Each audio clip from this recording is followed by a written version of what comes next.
வணக்கம், பாலச்சந்திரன் பேசுகிறேன்.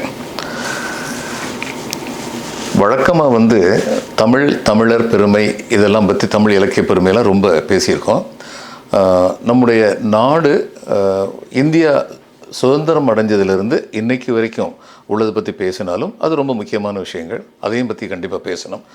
அப்போது முதல்ல இந்திய சுதந்திரத்தை பற்றி பேசலாம். ஒரு நாட்டுடைய, ஒரு மொழியுடைய, ஒரு இனத்துடைய வரலாறுங்கிறது யார் எழுதுகிறாங்க? ஜெயிச்சவங்க தான் எழுதுவாங்க. அதனால் அவங்களுக்கு தகுந்தபடி தான் எழுதிக்குவாங்க. இந்த செகண்ட் வேர்ல்டு வாரில் ஜெயிச்சது யாருன்னு சொல்லி கேட்டால் ஆலிடு ஃபோர்ஸஸ், பிரிட்டிஷ் சொல்லுவாங்க நாங்கள் தான் கமாண்டர் இன் சீஃப் வச்சுருந்தோம், எங்களால் தான் ஜெயிச்சதுன்னு எழுதுவாங்க. அப்போ இந்தியன் ஃபோர்ஸஸை எந்த அளவுக்கு அவங்க பயன்படுத்தினாங்க, இந்தியன் ஃபோர்ஸ், இஜிப்சியன் ஃபோர்ஸ் எந்த அளவுக்கு பயன்படுத்தின பற்றி ஒரு வார்த்தை கூட சொல்ல மாட்டாங்க. எல்லா இடத்துலையுமே அது மாதிரி நிலைமை இருந்தது. இப்போ இந்தியாவில் வரலாறும் சுதந்திரத்துக்கு அப்புறம் எழுதின வரலாறில் மிகைப்படுத்தப்பட்ட செய்திகள், நிறையா செய்திகள் இருக்கின்றன. உதாரணமாக 1857 நடந்தது ஃபர்ஸ்ட் வார் ஆஃப் இண்டிபெண்டன்ஸ் சொல்லி சொன்னாங்க. அது ஃபர்ஸ்ட் வார் ஆஃப் இண்டிபெண்டன்ஸ், முதல் இந்திய விடுதலை போர் அப்படின்னு சொன்னாங்க. அது முதல் இந்திய விடுதலை போர் அல்ல. ஏன்னா சவுத்தில் தெற்கில் அதை பற்றி ஒரு செய்தியே கிடையாது. அதனால் யாரும் இங்கேருந்து பிரிட்டிஷ் அரசாங்கத்துக்கு எதிராக சண்டை போடல.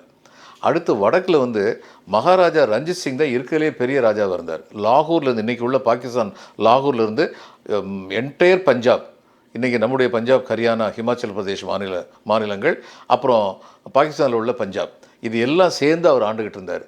அவர் பிரிட்டிஷ் அரசாங்கத்துக்கு உறுதுணையாக இருந்தார். அவர் இதில் சேரலை. அப்போ இதை எப்படி நீங்கள் முதல் இந்திய சுதந்திர போர்னு சொல்லுவீங்க? அந்தந்த இடத்துல உள்ள சில பேர் அவங்களுடைய அதிருப்தியை வெளிப்படுத்தினாங்கிறது உண்மை. அதில் வேலியன்ட் ஃபைட்டர்ஸ்னு சொல்லுவோம். மிக தீரமாக போரிட்டவர்களும் இருந்தார்கள். முகலாய அரசர் பர்மாவுக்கு சிறப்பிடிச்சு போயிட்டாங்க. அதுக்கப்புறம் அவருடைய ஒரு பையனை தெருவில் தில்லியில் உள்ள தெருவில் தூக்கில் போட்டாங்க வெள்ளைக்காரங்க. எல்லாருக்கும் சரியான பாடம் அமையணும் அப்படின்னு சொல்லிட்டு. அது மாதிரி இது மாதிரிப்பட்ட நிகழ்வுகள் வரலாற்று சற்று திரிவுபடுத்தப்பட்டு கூறப்பட்டது. அது முதல் இந்திய சுதந்திர போராட்டமும் அல்ல, சிப்பாய்களின் கலகமும் அல்ல. அது ரெண்டுக்கும் நடுவில் இருந்தது அப்படிங்கிறதா உண்மை. இது மாதிரி பல சம்பவங்கள் நடந்திருக்கு.